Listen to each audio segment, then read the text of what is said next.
சித்ராதேவி சொல்றாங்க ஐஸ்வர்யா கிட்ட, எங்களுடைய ஊரை சுத்திட்டு வருவ, நாங்க இந்த வீட்டுல வச்சு கொண்டாடணுமா?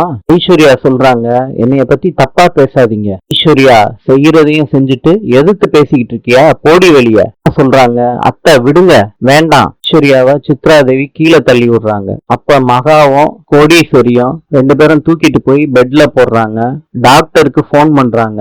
டாக்டர் டெஸ்ட் பண்ணி பார்த்துட்டு ஐஸ்வர்யா பிரெக்னெண்டா இருக்காங்கன்னு சொல்றாங்க. இத சித்ராதேவியும் கௌதமும் கேக்குறாங்க, அதிர்ச்சி ஆறாங்க. கௌதம் சொல்றாரு எல்லாரும் முன்னாடியும், ஐஸ்வர்யா வகுத்துல வளர குழந்தைக்கு நான் அப்பா கிடையாது. கொலம்பியாவின் நாணயம் பிசோ. நாளை சந்திப்போம்.